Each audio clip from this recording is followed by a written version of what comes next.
Yang paling mendasar dan paling utama itu adalah prinsip hidup sebenarnya. Kalau kita tidak memiliki prinsip hidup, kemanapun kita pergi, kemanapun kita berada, kita akan mudah terbawa ini ya, terbawa keadaan, terbawa situasi.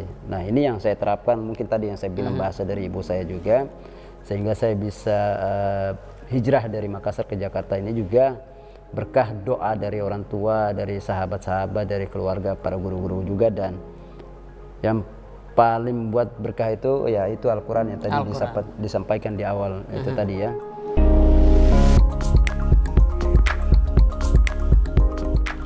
Assalamualaikum warahmatullahi wabarakatuh.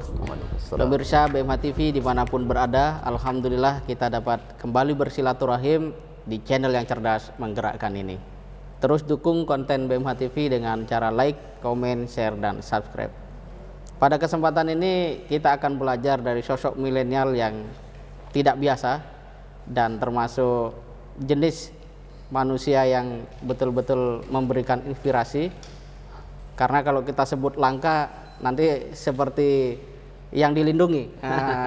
Unik. Dengan sosok yang unik. Dan dari sosok beliau ini kita bisa belajar tentang bagaimana keteguhan hidup, kemudian keberanian mencoba hal-hal baru, sampai pada kemudian mampu menampilkan apa yang menjadi anugerah Allah pada dirinya berupa kemampuan membaca Al-Quran dengan sangat baik. Dan tentu saja ini merupakan satu inspirasi untuk kita semua. Dan langsung saja kita sapa abang kita, Bang Cuping Topan. Assalamualaikum. Waalaikumsalam warahmatullahi wabarakatuh. Nama ini nama apa ini sebenarnya? Kok ada angin topannya begitu ya? Jadi ini sebenarnya dua nama dijadikan satu. Nah, dua nama itu adalah dua nama panggilan. Nah, dari nama asli sebenarnya kan Sofyan Alop. Ya betul, Sofyan Alop. Nah, kata Cuping itu nama panggilan saya sejak kecil. Itu memang dari orang tua biasa panggil Cupi atau Cupin, bahkan ada yang menambahkan G, Cuping atau Acuping. Begitu kuliah di Makassar jadi kuliah Cuping di Makassar, kan? Enggak, kuliah di Makassar bukan kuping ya. Beda lagi. Oke, betul. Kuliah di Makassar karena dari kata Sofyan itu ada yang manggil Opan, plesetan dari Sofyan. Ya, ada yang manggil Opan. Kadang juga yang panggil Topan. Nah, ya udahlah, siapa yang manggil nama saya, selagi saya masih respect ya udah. Singkat cerita, kuliah lah. Kuliah ada yang manggil Topan, dan singkat cerita dari kuliah 2002 hijrah ke Jakarta. Langsung di dunia entertainment, jadi mulai dari dunia modeling, kemudian merambah ke dunia iklan, dari iklan kemudian ke sinetron, bahkan ke film. Nah, setelah di film itu saya ingin cari nama yang sesuai dengan ciri khas dan karakter saya gitu kan. Nama apa yang bikin jadi brand market buat saya nih. Pertama saya udah pakai nama asli Sofyan Alop. Nah, kurang begitu ini ya. Tapi bagaimanapun juga nama itu harus tetap dipakai. Akhirnya coba saya cari nama, wah Cuping aja, mendingan Cuping Topan aja, hanya Topan. Pertama Topan Cuping, nah kurang. Saya cari-cari, jadi G-nya itu saya rubah jadi K, jadi seolah-olah warna pink kan, jadi Cuping. Udahlah, setelah saya bikin nama Cuping Topan, sampai sekarang itu. Jadi dikenalin dengan nama Cuping Topan. Masya Allah. Dan ternyata berhasil dari sisi brand. Itu berhasil dari sisi itu. Luar biasa. Karena saya cek dulu, kalau nama Cuping udah banyak banget kan, ada kalau di Google tuh banyak tuh yang keluar tuh. Bahkan bisa Cuping, bunga-bunga ya, ada yang bentuk kayak bunga cuping gitu. Hanya saya tambahin aja Cuping Topan, jadi ketika di searching langsung muncul. Masya Allah, menjadi hanya satu di Google gitu ya. Luar biasa. Kita kalau melihat masa kecil Bang Cuping Topang, Topang ini kayak bahasa Makassar ya. Ya biasa bertambah G itu belakangnya. Benar. Giliran udang menjadi udan. Ikan jadi ikan. Nah, ikan jadi ikan. Nah, waktu kecil apa yang terbayang oleh sosok Cuping Topan yang tinggal di Tidore ya? Ya, betul. Saya sendiri belum pernah kalau ke Tidore. Tidore Kepulauan sudah sampai gitu kan. Ya, betul. Jadi membayangkan situasi setting sosial masyarakat ketika itu, apakah memang seorang Cuping Topan ini memang punya cita-cita besar gitu sampai kemudian aktif di. Saya akan cerita di sini dari masa kecil ya. Saya kan terlahir dari keluarga yang memang sederhana. Almarhum papa saya itu seorang guru, kepala sekolah madrasah ibtidaiyah, dan itu ditugaskan di beberapa daerah-daerah. Jadi tempat mengajar itu selalu berpindah-pindah. Dan pada tahun 80-an itu almarhum papa saya ditugaskan ke daerah Maluku. Dari Pulau Seram. Nah, disitulah saya dilahirkan bersama kakak saya. Kemudian kurang lebih sekitar 3-4 tahun kemudian balik lagi ke kampung halaman di Tidore. Jadi saya cuma hanya numpang lahir di Maluku, kemudian dibesarkan di Pulau Tidore dari semenjak TK sampai saya SMA. Dan sejak kecil itu, karena mungkin dari kata cupin itu kan artinya saya aktif, lincah, pergerakannya cepat sekali. Makanya anak saya yang perempuan ini lebih lincah lagi, lebih lincah, pergerakan lebih gesit lagi. Nah, dari kata cupin itulah mungkin bahasa orang tua itu ini lincah gitu. Saya mulai dari semenjak SD kelas 1 sampai saya SMA itu memang hari-harinya itu di masjid. Oh, Masya Allah. Di masjid. Bahkan dari SD itu saya udah jadi marbot, ya, tukang azan. Nah, memang hari-harinya jadi azan aja karena memang saya suka azan gitu dari SD sampai saya sekarang ini. Jadi memang hari-harinya seperti itu. Nah, kebetulan juga tahun-tahun 80-an 90-an itu kan memang kondisi pada zaman dulu dan zaman sekarang kan agak berbeda ya. Dari segi transportasinya dulu tuh agak susah.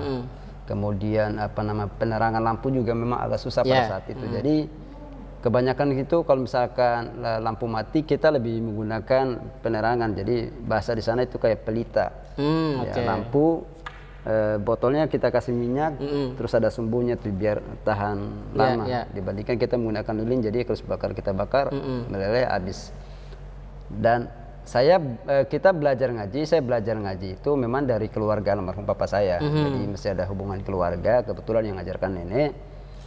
Dan tahun 90-an itu kan kita belajar ngajinya kan masih terbatas ya secara keilmuan ya. Karena kan kita harus metodenya kita harus belajar dari Iqra 1 sampai Iqra 6 dan itu bukunya masing-masing satu-satu. Setelah itu, nah kita belajar membaca juz. Kalau udah selesai semua dari Iqra 1 sampai Iqra 6, baru masuk ke juz amma. Dan itu pun cuma Al-Qurannya tipis ya, memang khusus buat juz ammanya. Dulu Al-Quran mushaf itu mungkin masih langka ya, masih langka. Udah, hanya sebatas itu aja pengetahuan yang saya belajar. Dan selama bertahun-tahun saya pikir mungkin yang saya pelajari ini sudah baik dan benar ya. Kata kalau orang awam kalau lihat saya baca Al-Quran mereka berpikir udah baik dan benar. Nah ternyata saya baru belajar betul-betul mendalami ilmu Al-Quran, ilmu Qiraat itu setelah video saya viral itu 2012. Berarti bayangkan itu udah berapa puluh tahun yang lalu tuh. Dan itu akhirnya menjadi sebuah kebiasaan, huruf-huruf itu nggak bisa hilang.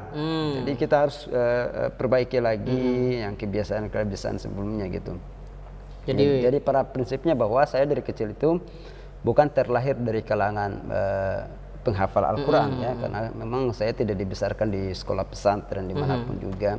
Tapi dari kecil itu memang diajarkan untuk bagaimana ya kita harus, kalau orang tua kita di sana itu anak-anak itu sebelum masuk maghrib ya udah harus mandi.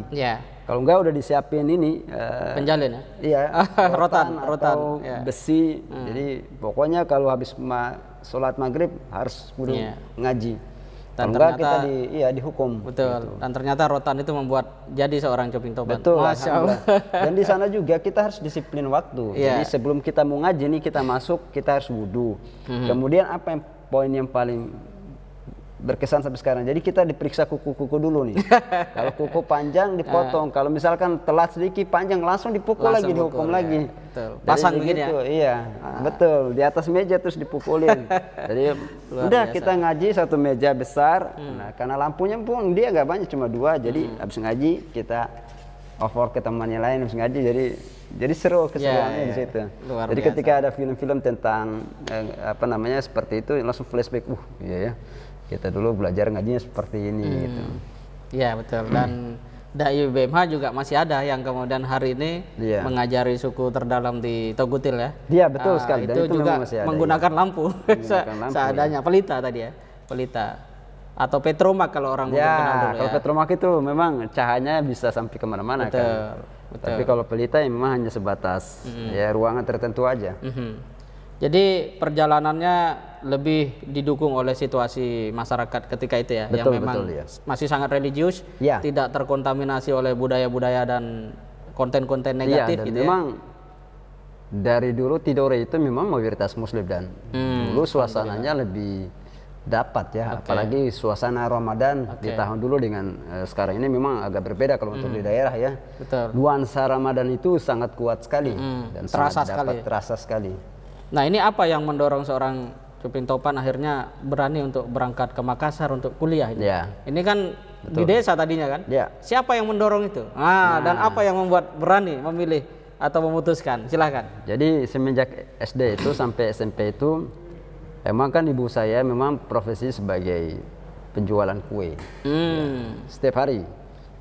Bayangkan dari sejak saya belum lahir, ibu saya sudah profesi seperti itu. Sampai saya SMA sampai saya kuliah masih tetap berprofesi sebagai penjualan kue dari rumah ke pelabuhan, kita sebutin di ini ya, di pelabuhan kapal gitu, perahu. Dan dari kecil pun juga, dari SD pun juga saya sudah apa ya, karena memang setiap saya sekolah itu saya jarang sekali dikasih uang jajan sama orang tua saya, karena memang kan jaraknya dekat, kita tinggal jalan kaki sekolah. Cuma setiap pergi sekolah itu saya selalu bawa jajanan kue buatan ibu saya, kue. Jadi ketika ada jam istirahat itu yang saya makan, karena saya nggak ambil nggak bawa uang. Tapi saya pintar, jadi setiap sekolah ada jam istirahat saya selalu cuci tukang jualan ini. Kalau dia punya misalkan jualan kacang hijau, selesai itu istirahat atau pulang saya cuci gelasnya dulu, dibersihin. Nanti ada sisa dari makanan itu buat saya. Makanya saya sampai sekarang itu favorit sekali dengan bubur kacang hijau. Kemudian ada uang sisa misalkan 25 perek, nah itu buat saya. Dan itu saya simpan. Setelah pulang sekolah saya jadi pemulung, cari duit lagi, cari barang-barang bekas. Cari barang-barang bekas, udah itu jual ke pasar, dapat duit, nabung. Setelah itu lagi di hari-hari tertentu, misalkan di sana kita tuh ada istilah hari pasar. Jadi ada hari Selasa sama hari Jumat. Nah, saya ke pantai, kalau misalkan saya nggak sekolah, saya ke pantai, saya ke tukang warung-warung nih. Nah, saya pingin kerja, apa yang bisa saya bantu? Kupas-kupas bawang. Nah, dari hasil kupas bawang dikasih duit lah 100 perak. Senang, nabung lagi.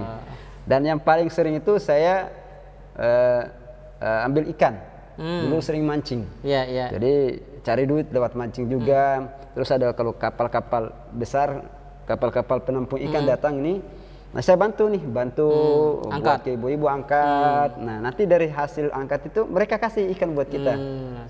Saya kalau pulang ini bawa ikannya sekantong-kantongnya gede, yang pokoknya gede banget. Betul. Dari hasil itu saya bagi keluarga, ke tetangga. Jadi ikan fufu ya, kalau ikan fufu, betul sekali. Ikan fufu, ikan digoreng, ikan kuah banyak banget. Itu bisa ada kali saya dapat 5 kilo, 10 kilo. Dan ikan zaman dulu tuh murah sekali. Betul. Murah sekali. Dan hari ini sangat dicari. Di Ternate itu, di Maluku Utara itu kalau lagi musim ikan, 50.000, 100.000 bisa satu baskom yang gede. 200.000 bisa satu baskom yang gede. Itu kalau ditimbang bisa lebih dari 20 kilo tuh, bayangkan tuh. Kita di sini cari ikan segar sudah sulit. Susah, ya. Kata orang sudah dapat, tapi sudah mati 7 kali. 7 kali. Saking lamanya itu, dia. Mulai itu masa kecil saya sampai saya SMP, SMA masih tetap saya berjualan. Nah, setelah itu apa yang membuat sehingga tadi berani kuliah, berangkat ke Makassar. Karena semenjak kecil saya melihat kan setiap saya bangun tengah malam itu kan mau buang air kecil, saya selalu kedapatan ibu saya mulai ngadu kue, persiapan gorengan. Bayangkan dari jam 2 sampai subuh. Jadi setiap malam seperti itu. Akhirnya saya melihat, begini ya cara orang tua kita mencari nafkah ya. Akhirnya lah terbesit di dalam hati saya berdoa, ya Allah, semoga kelak kalau misalkan saya besar, saya pingin jadi artis. Ya, saya pingin, pokoknya saya pingin jadi artis lah gitu. Saya pingin keluar nih dari sini karena saya ingin membahagiakan ibu saya. Itu maksud saya masih SD. Udah berjalannya waktu, kemudian ditanya sama teman, ada yang punya cita-cita jadi apa? Saya bilang saya pingin jadi artis. Ternyata ucapan itu terbukti setelah saya hijrah ke Jakarta ya. Udah mulai SMA itu ibu saya ini bilang nanti kuliah di Ternate aja. Nah saya berkekeh, saya bilang harus kuliah di Makassar. Enggak. Sementara waktu itu memang kondisi keuangan juga belum tercukupi ya. Tapi alhamdulillah karena masih ada tabungan-tabungan yang saya simpan itu yang membuat saya berkekeh untuk berangkat ke Makassar. Dan itu sempat terjadi perdebatan kecil lah antara keinginan saya dan keinginan untuk orang tua. Akhirnya disitulah orang tua saya menangis. Setelah saya menangis, saya baru merasa sadar ya Allah, sebenarnya ini bukan yang terbaik. Tapi bagaimanapun juga saya harus harus berangkat nih, harus keluar. Kalau enggak, saya nggak bisa berkembang. Tidak bisa berkembang dan mungkin saya nggak bisa jadi orang nanti di sana. Entah itu saya jadi kuli bangunan atau apa, saya nggak tahu. Akhirnya singkat cerita, kuliahlah ke Makassar 2002. Setelah kuliah ada sedikit kendala dan pada diri saya sebenarnya sih. Karena waktu itu saya kuliah itu saya salah mengambil jurusan. Basic saya di akuntansi. Waktu saya kuliah di kampus UIN Alauddin Makassar. Dulu kan masih IAIN kan. IAIN. Terus kuliah di situ. Tadinya saya harus ambil ekonomi perbankan Islam. Malah saya tulis di pilihan pertama itu pendidikan bahasa Arab. Dan saya pikir bahasa Arab ya semudah apa yang saya belajar kursus begitu kan. Nah setelah semester 1, oh Masya Allah masih aman, saya masih ada dasar-dasar sedikit lah. Semester 2, oh masih aman. Mulai semester 3 ini, waduh ini kalau semester 3 saya lanjut ini bisa bermasalah buat diri saya ini, karena harus basic yang kuat juga. Benar, semester 4 makin berat lagi kan, ininya lagi. Akhirnya saya bilang, wah ini kayaknya bukan bidang saya di sini nih. Bukan bidang saya di sini. Saya mencari cara gimana supaya saya harus bisa pindah dari Fakultas Tarbiyah ke Syariah. Akhirnya saya cobalah bikin pengajuan permohonan untuk pindah fakultas dari Tarbiyah ke Syariah. Saya menghadap ke dekan. Nah, Pak Dekan izin saya mau gini. Apa? Pak Dekan sampaikan, wah Nanda, kamu nggak usah pindah ini aja, kamu tetap di sini aja, karena nanti biar saya yang bantu. Saya suka dengan kepribadian kamu. Kata Pak Dekan begitu. Hanya saya bilang, Pak Dekan, mohon maaf sebelum, karena yang mampu mengukur kemampuan ilmu saya kan saya. Jadi saya merasa mungkin di sini bukan bidang saya, jadi nggak sesuai dengan harapan cita-cita saya. Kalau bisa, ya tolong berikan izin. Dan gak di ACC.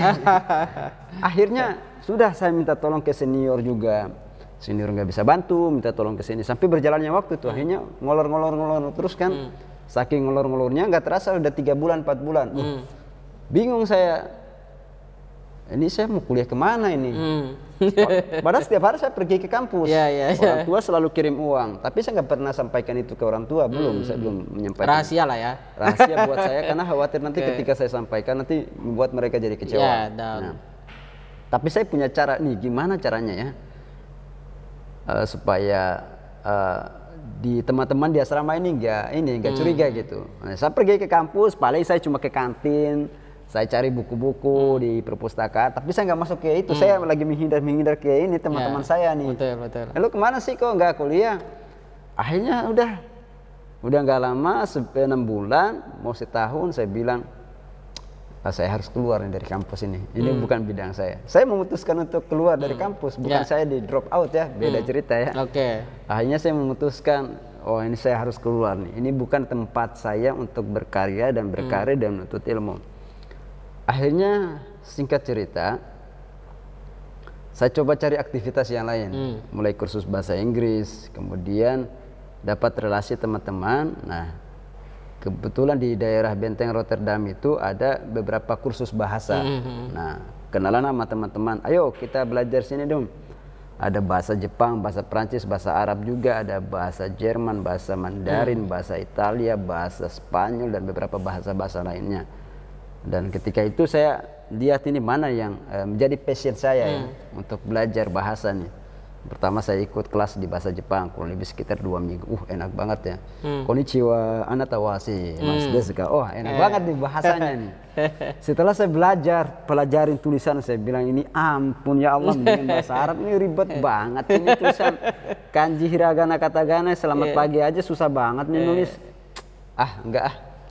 Karena saya orangnya mut-mutan, biar terlalu serius. Udah. Habis itu coba ke bahasa Mandarin.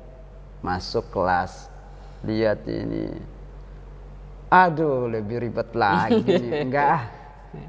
Ke Prancis, teman saya coba ke Prancis saja. Oke, coba ikut kelasnya sehari 2 hari. Bonjour. Terus, waduh ini spellnya begini banget ya. Tulisannya sama spellnya beda, bacanya beda juga. Kayak enggak deh. Akhirnya coba ke Jerman, baru mau masuk ke bahasa Jerman, lihat penulisan, kagak bisa, ini bukan bidang saya. Akhirnya terakhir pilihan, ini ada 2 bahasa, terus ada teman bilang ada 2 bahasa yang simple, jadi dia hampir sama, pronunciation-nya hampir sama dengan bahasa Indonesia. Tulisannya ya yang ditulis itu bacanya itu, cuma ada beberapa huruf-huruf aja yang berbeda. Apa itu? Bahasa Italia dan Spanyol. Ya juga ya, Italia. Gua kan suka klub Spanyol, kenapa gua ambil bahasa Italia ya? Hanya tanya-tanya lah teman, dosen, tutornya yang pengajar. Udah bahasa Spanyol aja. Ya juga ya, kan ada hubungan sejarah nih. Spanyol, Andalusia sama Kerajaan Tidore. Nah, saya belajar sejarah itu. Akhirnya saya tertarik dengan bahasa Spanyol. Enak banget ya. Jadi tulisannya itu, bacanya itu. Cuma dia agak ribetnya di konjugasi kalau nggak salah tuh. Itu maskulin, feminin itu banyak juga tuh. Kayak bahasa Inggrisnya itu kayak kata kerja ini pronunciation-nya segala macam. Nah itu panjang juga. Bahasa Arab kan banyak juga tuh. Ada fiil, ada isim, ada ini, bla bla bla bla bla. Nah, saya tertarik situ. Buenos dias. Buenos dias. Como se llama? Se llama Cupin Topan. Donde vive aquí? Kayak gitu. Tapi mereka dengan spellnya cepat juga. Masya Allah. Setelah saya belajar itu 3 bulan menjelang 4 bulan, yang mengajarkan meninggal. Guru saya meninggal. Makanya saya tidak melanjutkan lagi bahasa itu Spanyol tuh. Dan alhamdulillah singkat cerita selesai itu lagi mulai putus harapan nih. Tapi pingin cari lagi sesuatu yang baru. Apa ya? Bahasa udah putus. Udah nggak lanjut. Akhirnya dapatlah teman pramugari, ditawarkan, Topan, ini ada kelas acting nih, coba ikut aja. Nah, saya bergabung di situ, ketemu sama dosen dari Unhas. Enak banget, antum punya karakter bagus nih.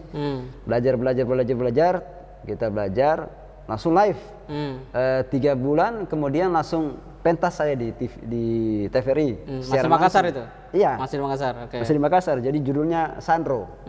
Dukun. Iya. Adalah situ. Keren juga ya. Udah mulai pede nih, percaya diri. Akhirnya saya bilang, ini kayaknya bidang saya di bidang acting deh, di bidang teater nih. Sama bidang teater, pokoknya di bidang acting. Lama kemudian udah selesai lagi. Kan teater itu kan gak setiap hari ada. Dia kan by project, bisa 6 bulan, bisa setahun. Dan saya orangnya gak bisa menunggu, harus cari sesuatu lagi. Dan kadarullah ketika bertemu dengan teman-teman yang kita sama-sama kursus di Benteng itu, dia langsung kabarin, Pan, ada lomba model di Mall MTC Makassar, coba ikut aja. Saya bilang, emang lu lihat tampang gue dari mana? Kan lu tahu kalau model kan pasti keren-keren, bersih, bagus-bagus semua. Coba aja, lu punya keunikan. Enggak, pokoknya nggak mau.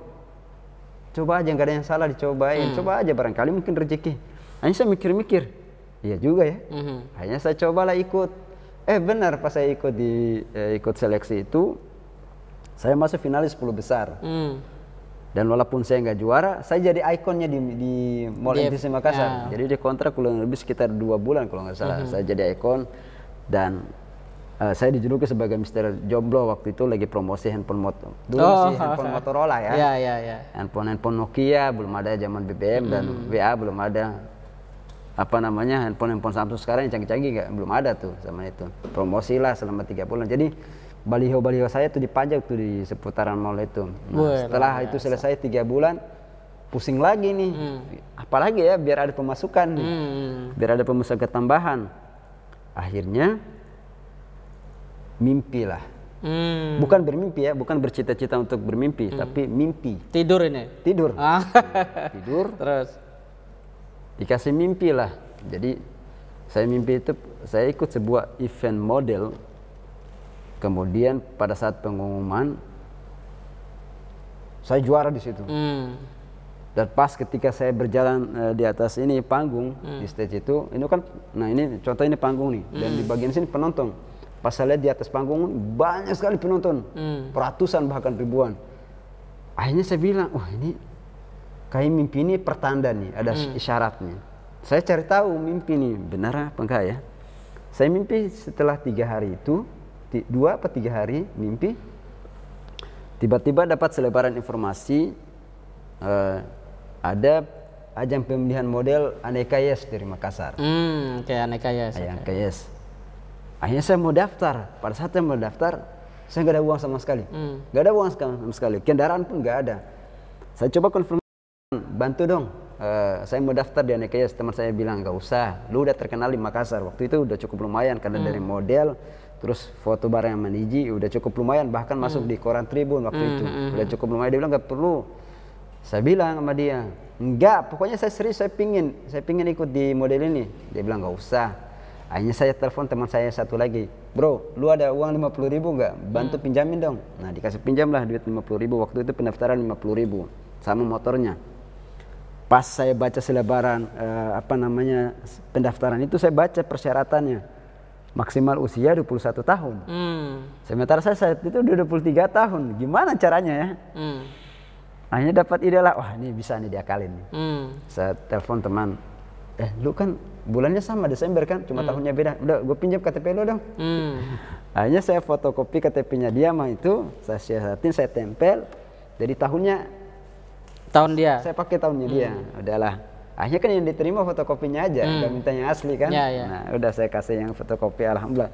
Terus kalau dalam hati saya ini, kalau mereka minta yang asli, gimana saya alasannya? Saya bilang, oh salah cetak ini KTP. Nah, paling begitu aja.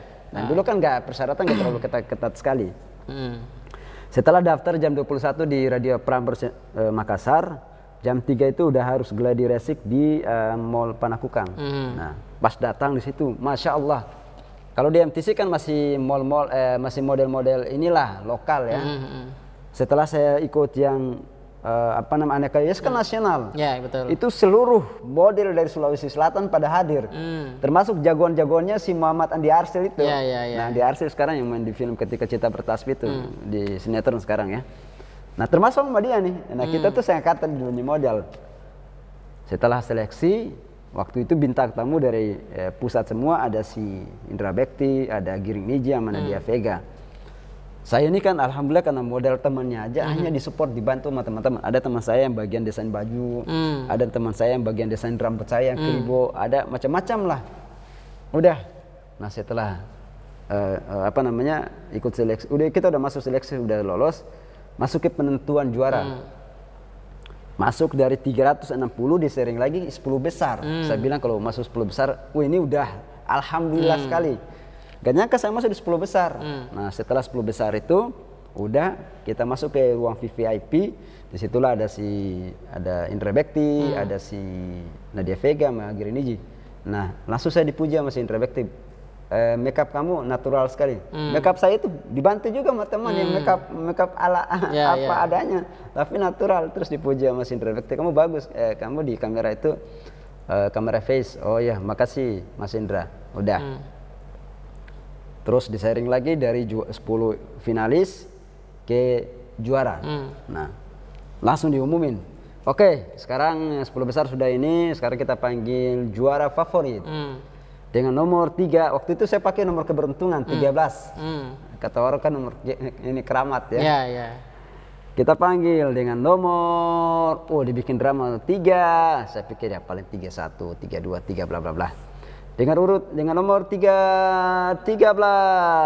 Saya lihat di teman-teman, gak ada yang pakai 13, gak ada yang pakai. Pas gue, ya Allah, ini 13. Gak salah nih, juara favorit loh. Aduh, udah, saya rasa sujud syukur. Saya bilang, ya Allah, terima kasih. sudah bisa mengalahkan teman-teman yang lain nih, termasuk Andi Arsyil nggak dapat juara loh. Padahal dia tuh paling favorit. Nah, karena ditanya kelebihan masing-masing kan, saya bilang saya bisa bahasa Spanyol sedikit lah. Sudah. Dan pada saat disuruh maju ke depan, kan kita posisikan masih di belakang stage kan. Nah, disuruh majulah ke depan. Oke, sekarang maju, Fesecol lah jalan ke depan. Jadi lingkarnya teh pas jalan ke depan itu ternyata penontonnya banyak banget. Seperti dalam mimpi. Seperti dalam. Dan ya Allah, saya langsung menangis, sujud syukur di situ. Saya bilang ya Allah, ternyata ini syaratnya di sini nih. Dan setelah saya juara favorit, saya diprotes sama 10 finalis itu yang nggak juara. Kok bisa sih Topang dapat juara? Saya bilang, kalian nggak boleh protes saya. Kalau kalian mau protes saya, protesnya ke juri yang punya penyelenggara acara, jangan ke saya dong. Nah, kan mereka yang punya acara, kenapa kalian protes ke saya? Dan mereka protes benar. Akhirnya ke sana. Kebetulan yang punya acara itu langsung dipimpin sama si Mbak Vivit Anggrani yang punya itu menjalani KYS. Datanglah mereka ke situ. Mereka protes. Ada beberapa teman-teman yang protes. Kok kenapa si Topan bisa menang, bisa sebagai favorit? Akhirnya apa kata si yang punya acara tuh, si Mbak Vivit? Saya punya kegiatan, saya punya acara ini. Saya yang menentukan siapa yang menang dan siapa yang berhak masuk ke juara. Saya pilih Topan karena dia punya ciri khas dan keunikan tersendiri dibandingkan kalian-kalian. Akhirnya mereka nggak bisa jawab, nggak bisa jawab. Udahlah, udah ya Allah, alhamdulillah senang. Teman saya juara 3 namanya Vijaykan. Nah, saya lupa tuh juara 1 sama juara 2 siapa. Udah, Yugen, juara 1 namanya Yugen. Dia agak Indo, agak Indo. Muhammad Andi Arsyil nggak masuk juara. Setelah udah selesai, bingung lagi kan mau cari aktivitas kegiatan apa lagi ya, karena cukup panjang tuh dari apa namanya juara NKS ke buat saya ke Jakarta itu mungkin sekitar 3 bulan. Nah, kita tunggu informasi 3 bulan kemudian tiba-tiba dapat SMS. Waktu itu kita masih pakai SMS ya. Selamat Anda apa namanya memasuki perwakilan Makassar memasuki unggulan 2 untuk berangkat ke Jakarta. Lah saya bilang ini pasti penipuan nih. Gak lama kemudian teman saya, sahabat saya yang juara 3 telepon, Pan, kita diminta ke Jakarta nih untuk interview. Saya bilang berangkat, ini kesempatan nih emas nih buat kita berdua.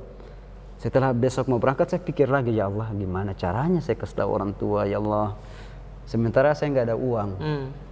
Saya sampai merenung tuh, ya Allah, sampai bikin puisi, sampai pokoknya mintalah sama Allah, ya Allah gimana caranya ya, saya pingin banget ke Jakarta tapi kondisi saya nggak ada uang sama sekali nih, benar-benar nggak ada, memang lagi nggak ada. Saya meminta orang tua juga malu, saya mau cerita kondisinya juga nggak enak nanti kan, apalagi biasalah kalau keluarga sana nanti kan jadi bahan cerita.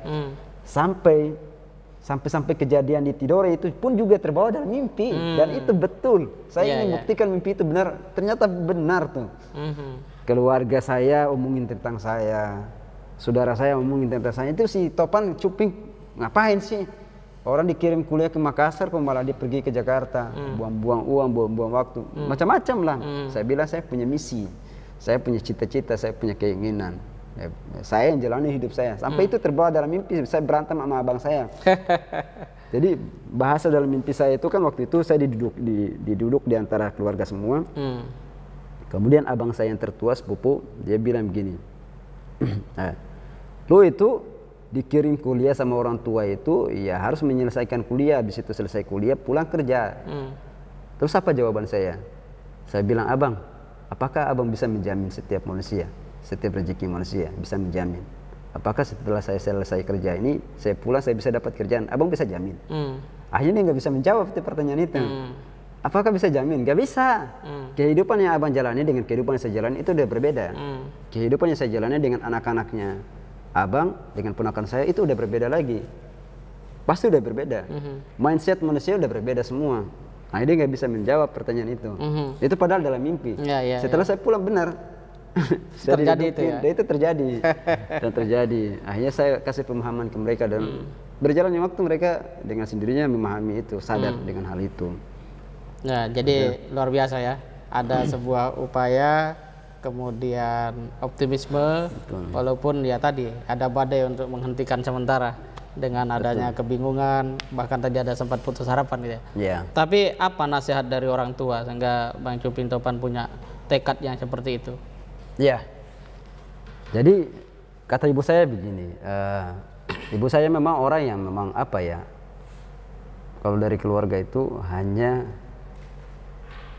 lulusan dari SD, tamatan SD. Tapi alhamdulillah ada beberapa kata-kata petua-petua itu yang selalu saya amalkan, yang selalu saya pegang. Bahasanya sederhana aja, orang punya, orang punya.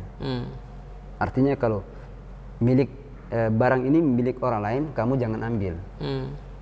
Paling tidak ada kata-kata minta tolong atau minta izin, boleh nggak saya pakai? Walaupun cuma hanya 1 perak, walaupun cuma hanya sedikit. Tapi kalau itu punya orang, kamu jangan ambil, karena itu haknya orang. Itu yang saya terapkan. Saya terapkan sampai sekarang. Makanya dompet saya 3 kali jatuh hilang, orang kembalikan. Masya Allah. Karena saya percaya dengan hal itu. Saya percaya. Handphone saya jatuh, entah gimana, udah berapa hari, orang balikin, orang kembalikan. Itulah petuah yang disampaikan oleh ibu saya, yaitu saya terapkan sampai detik ini. Orang punya, orang punya. Orang punya, orang punya. Okay. Kamu punya, kamu punya. Nah, kalau bahasa itu ya bahasa orang tua kita, di sana lah ya. Bahasa di sana ya. Artinya kalau barang milik kamu, ya itu punya milik kamu. Tapi kalau barang punya milik orang lain, ketika kamu mau mengambil harus izin dulu. Gitu. Luar biasa. Nah ini ketika sudah tercapai cita-cita, mimpi terwujud. Yeah. Nah, sekarang mungkin sudah tidak ada galau-galau seperti dulu ya. Harus ngapain gitu ya. Artinya orang sudah mengenal siapa Cuping Topan. Tapi apa yang kemudian membuat seorang Cuping Topan ini juga masih mau untuk berada di dalam kampanye kebaikan? Katakanlah seperti yang dilakukan BMH ini. Apa yang mendorong itu? Ya, karena begini, karena saya ini memang lahir dari proses ya, dari proses bawah, dari nol. Jadi itu yang membuat fondasi saya selalu kuat. Jadi pada prinsipnya kita nggak boleh menjustis orang dan nggak boleh menganggap orang itu tidak baik di mata kita. Makanya saya selalu kemana-mana berada di lingkungan mana saya merasa nyaman dan tidak pernah terusik ya.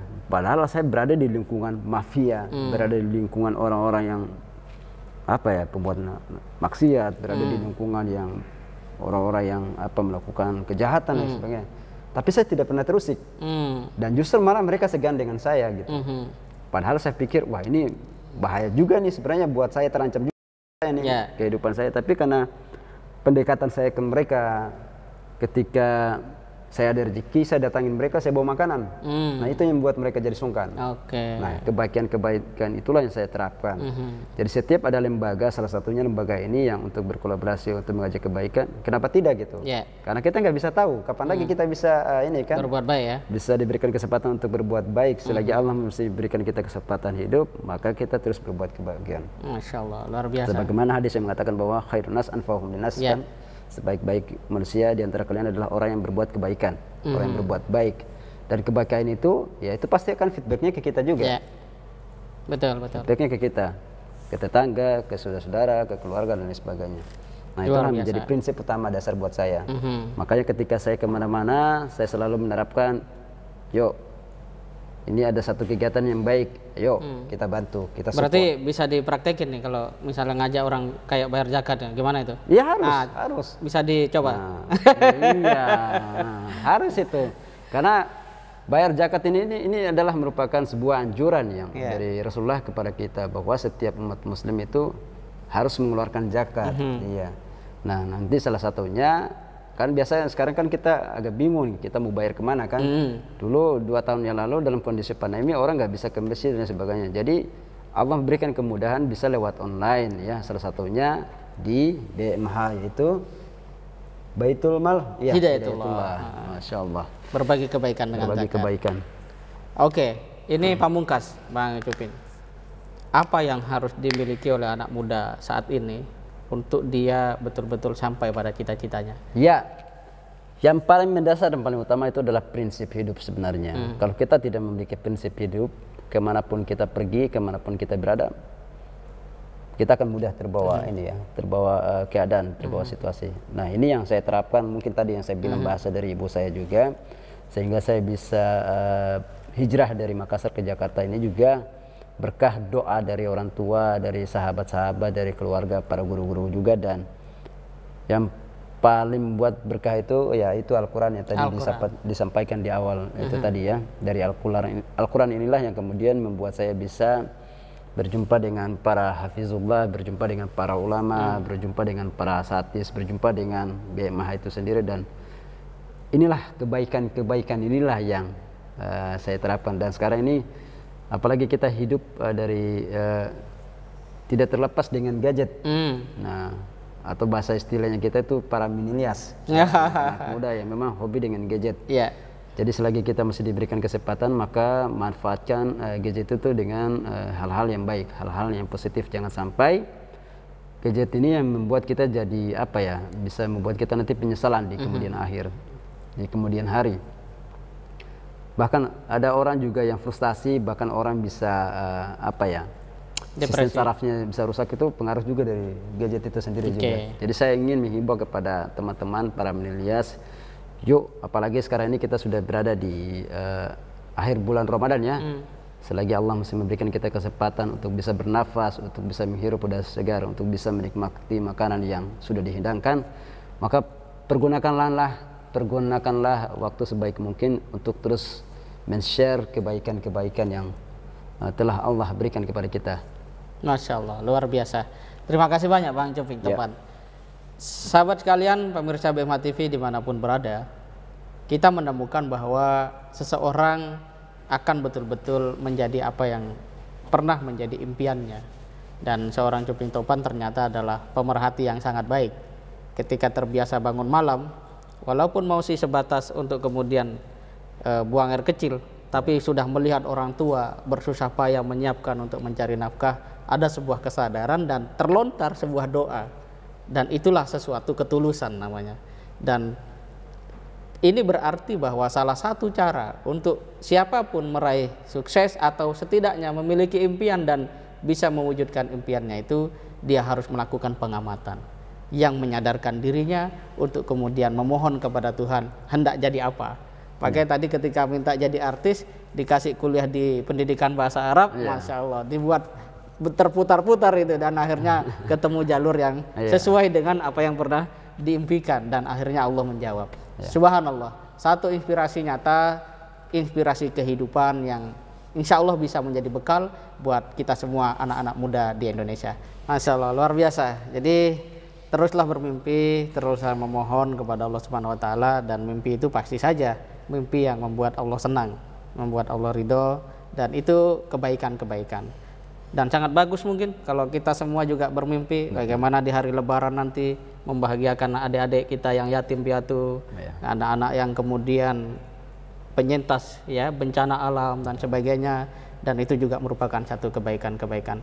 Allah Subhanahu Wa Taala maha luas rahmatnya, tinggal bagaimana kita memiliki impian, memilih jalan dan istiqomah di dalamnya. Kita jumpa lagi pada Bincang Mulia edisi berikutnya. Terima kasih kepada Bang Cuping Topan. Dukung BMH TV dengan like, share, dan komen serta subscribe.